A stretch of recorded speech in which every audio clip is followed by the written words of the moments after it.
મહાનગરપાલિકા મુગલીસરા ખાતે આજે અખિલ ભારતીય સફાઈ મજદૂર સંઘ દ્વારા વિરોધ પ્રદર્શન કરવામાં આવ્યું હતું।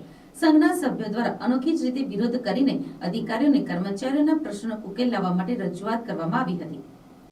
સુરત મહાનગરપાલિકાના ચોથા વર્ગના કર્મચારીઓના સંગઠન દ્વારા આજે વિરોધ પ્રદર્શન કરવામાં આવ્યું હતું।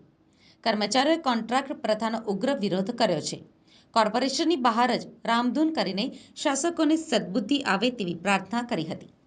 ચોથા વર્ગના કર્મચારીઓની અનેક પડતર માંગોને હજી સુધી પૂર્ણ કરવામાં આવી નથી। ચોથા વર્ગના કર્મચારીઓના મંડળ દ્વારા ઝડપથી તેમની માંગ પૂર્ણ કરવા માટે રજૂઆત કરવામાં આવી છે। અખિલ ભારતીય સફાઈ મજદૂર સંઘના પ્રમુખે જણાવ્યું કે વર્ષોથી કામ કરતા કર્મચારીઓને કાયમી કરવામાં આવે અને કોન્ટ્રાક્ટ પ્રથા નાબૂદ કરવામાં આવે। હાજરી માટે જે પંચિંગ સિસ્ટમ શરૂ કરવામાં આવી છે તે પણ રદ કરવામાં આવે। કોરોના કાળ દરમિયાન જે કર્મચારીઓના મોત થયા હતા તેમને હજી સુધી આર્થિક સહાય કોર્પોરેશન દ્વારા ચૂકવવામાં આવી નથી, તે પણ તાત્કાલિક અસરથી ચૂકવવામાં આવે। સ્વૈચ્છિક નિવૃત્તિ લેનાર કર્મચારીના પરિવારમાંથી કોઈ એક વ્યક્તિને કોર્પોરેશનમાં નોકરી આપવામાં આવે।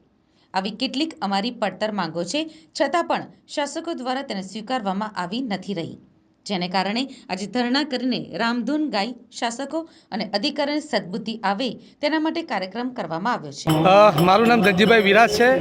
અખિલ ભારતીય સફાઈ મજદૂર સંઘના પ્રમુખ જયેશભાઈ સોલંકી, મહામંત્રી શ્રી જિગ્નેશભાઈ અને ઉપપ્રમુખ શ્રી દીપકભાઈ, અમે આજે સુરત મહાનગરપાલિકાની મુખ્ય કચેરીની બાજુમાં આજે રામધૂન અને હનુમાન ચાલીસાનું પઠનનું આયોજન કર્યું છે।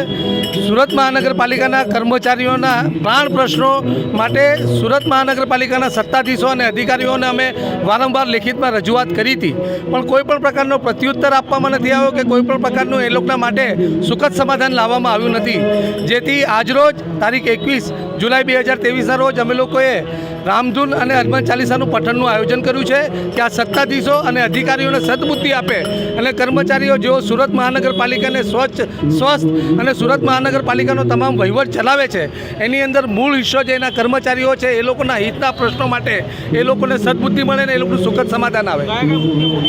અમારા મુખ્ય મુદ્દાઓ છે કે સુરત મહાનગરપાલિકાની અંદર ચોથા વર્ગના કર્મચારીઓ માટે સ્વૈચ્છિક નિવૃત્તિનું આયોજન હતું, એ સ્વૈચ્છિક નિવૃત્તિનો ઠરાવ બંધ કરવામાં આવ્યો છે અને ફરી ચાલુ કરવામાં આવે। ચોથા વર્ગના કર્મચારીઓને 2 રૂમ રસોડાવાળા મકાન ફાળવવામાં આવે। પંચિંગ સિસ્ટમથી જે હાજરી પ્રથા થાય છે ને એની અંદર કૌભાંડો પણ ખૂબ થાય છે, એ પંચિંગ સિસ્ટમ બંધ થાય અને બીજી સારી વ્યવસ્થા ઊભી થાય। વર્ષોથી સુરત મહાનગરપાલિકામાં પંચિંગ પહેલાં પણ સુરત મહાનગરપાલિકા ખૂબ સુચારુ રૂપે ચાલતું જ હતું।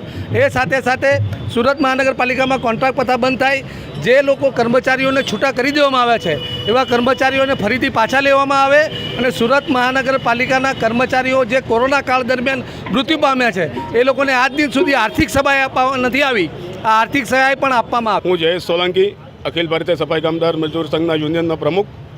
આજે અમે ધરણાનો અને રામધૂનનું આયોજન કર્યું છે એ કર્મચારીઓના પ્રાણ પ્રશ્નો માટે કરેલું છે અને અમારી સાથે સુરત મહાનગરપાલિકાના તમામ યુનિયન સાથે સંકળાયેલા છે અને સાથોસાથ સુરત મહાનગરપાલિકાના ચોથા વર્ગના કર્મચારીઓ પણ અમારી સાથે જોડાયેલા છે। હાલમાં કર્મચારીઓ જોડાયેલા છે અને સાંજ છતાંય કર્મચારીઓ અમારી સાથે જોડાયેલા રહેશે।